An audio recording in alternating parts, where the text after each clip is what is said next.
અમે દામોદર પર એક પુલ ઈચ્છતા હતા જે બાંકુરા જિલ્લો અને પશ્ચિમ બર્ધમાનને જોડે અને ઘણી વખત મેં વિધાનસભામાં મમતા બેનર્જીને કહ્યું કે અમને આ પરવાનગી આપો કાં તો તમે તે કરો અને જો તમે તે ન કરી શકો તો હું કેન્દ્ર સરકારને કહીશ. હું શ્રીને પણ મળી નીતિન ગડકરીજીના કાર્યાલયના લોકોને કે અમે પુલનું કામ કરાવી દઈશું પણ તેમણે અમને મંજૂરી ન આપી એટલે અમે તે કરી શક્યા નહીં. હું એક તો સરળ એક નાનું ઉદાહરણ આપવા માંગુ છું. આપણે દામોદર પર એક પુલ તો હોવો જોઈએ જે પુરુલિયા બાંકુરા જિલ્લાને જોડી શકે.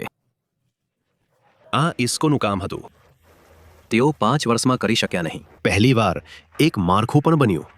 પુલ બનાવી દેશે તેમણે ખાતરી આપી હતી. હા, મોદીજીના સમયમાં બનાવી દઈશું. મોદીજી આવશે, પુલ બનાવી દેશે. તે જ મુદ્દો બનાવી શક્યા નહીં. મોટાભાગના દેશોમાં 5 વર્ષ જે ભારતમાં રાજ્ય વિધાનસભાના કાર્યકાળની બરાબર છે તે આવી નદી પર કોન્ક્રીટનો પુલ બનાવવા માટે પૂરતા છે. આ કિસ્સામાં હું દામોદર પર છું જે આસનસોલને આ બાજુ અને બાંકુરાને બીજી બાજુ જોડે છે. તો મેં કહ્યું તેમ આવી નદીઓ પર કોન્ક્રીટના પુલ બને છે. અહીં તે ફક્ત જેના પર હું છું તેવા વાંસના પુલો બનાવવા, પૂરમાં ધોવાઈ જવા અને ફરીથી બનાવવા માટે જ પૂરતું છે. હમણાં તમે મને ભાજપના ધારાસભ્ય અને ટીએમસીના દાવેદાર બંનેનો ઇન્ટરવ્યૂ લેતા સાંભળ્યો અને તે ખરેખર એક રાજકીય માસ્ટર ક્લાસ હતો કારણ કે તે બંને અહીં કોન્ક્રીટનો પુલ ન બનવા માટે એકબીજા પર આરોપ લગાવી રહ્યા છે. સરકારને અમે આટલી વાર કહ્યું છે કે અમને એક સેતુ જોઈએ છે તો તેના માટે અમારી સેતુ અને દામોદર સેતુ બંધન કમિટી પણ છે. અચ્છા, હા, મતલબ તે આખું તમારા સંઘર્ષ માટે બનેલું છે. હા, સંઘર્ષ તો કરી રહ્યા છીએ. તો સર, અમે તો બધું જ કરી રહ્યા છીએ. તો આના માટે જ તો અમે ઈચ્છી રહ્યા હતા. જુઓ, કામ ચલાવ છે. વરસાદનો સમય આવે છે, પછી તે તૂટી જાય છે, પછી નવો પણ બને છે. અચ્છા, તો એ કહો, હમણાં હું અહીં ગયો હતો તો હું અગ્નિમિત્રા પોલને પણ મળ્યો અને ટીએમસીના ધારાસભ્યને પણ મળ્યો. તે બંને એકબીજાને દોષ આપી રહ્યા છે. તેઓ કહી રહ્યા છે કે ભાજપ કહી રહ્યું છે કે ટીએમસીનો દોષ છે. ટીએમસી કહી રહ્યું છે કે ભાજપનો દોષ છે. પણ જે સરકાર છે સરકારે બોલવું જોઈએ. કઈ સરકાર? સરકારનું બોલવાનું માની લો. જે આપણી રાજ્ય સરકાર છે તેને પણ જોવું જોઈએ.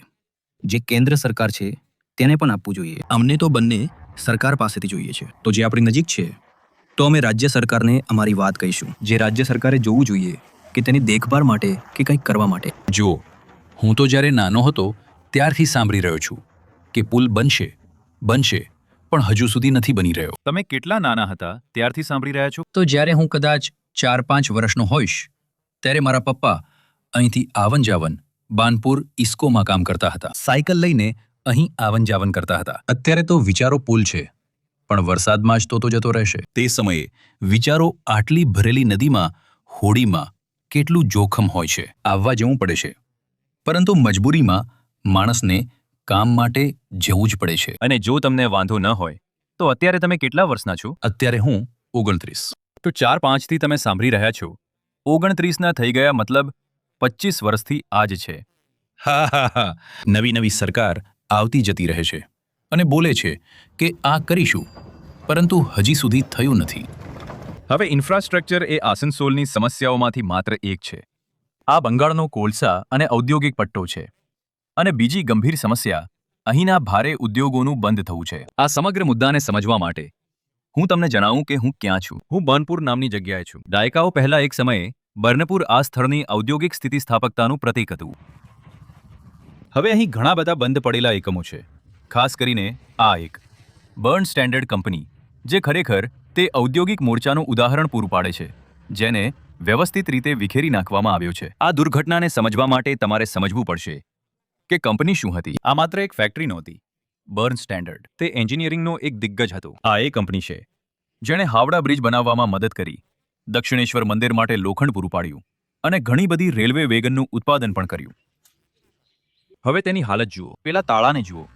કેન્દ્રીય મંત્રીમંડળે 2018માં તેને બંધ કરી દીધી અને આજકાલ અહીં ઉત્પાદિત થતી એકમાત્ર વસ્તુ મૌન છે. અહીં રાજકીય દોષ કોનો છે તે એક એવી બાબત છે જેના પર વિપક્ષ અને શાસનમાં રહેલા લોકો વર્ષોથી વિવાદ કરતા રહ્યા છે. જો તમે ભાજપને પૂછશો તો તેઓ કહેશે કે તે રાજ્ય સરકાર અથવા મમતા બેનર્જીનો દોષ છે. જો તમે ટીએમસીને પૂછશો તો તેઓ કહેશે કે આવા એકમોને ચાલુ રાખવા તે કેન્દ્રનો વિશેષાધિકાર છે. હવે આ એકમાત્ર નથી જે અહીં બંધ થયું છે. આ બાજુ બીજી ઘણી કંપનીઓ છે જેના પર પણ તાળા લાગેલા છે, અને તે એવી જગ્યાએ ખરેખર એક દુર્ઘટના છે જે એક સમયે માત્ર બંગાળમાં જ નહીં પરંતુ આ દેશના સમગ્ર પૂર્વીય પટ્ટામાં ઔદ્યોગિકીકરણનું પ્રતીક હતું. આ જે કંપની બંધ થઈ ગઈ તેનો રાજકીય દોષ કોનો છે? રાજકીય દોષ દરેક યુનિયન નેતાનો છે. દરેક યુનિયન નેતાનો છે.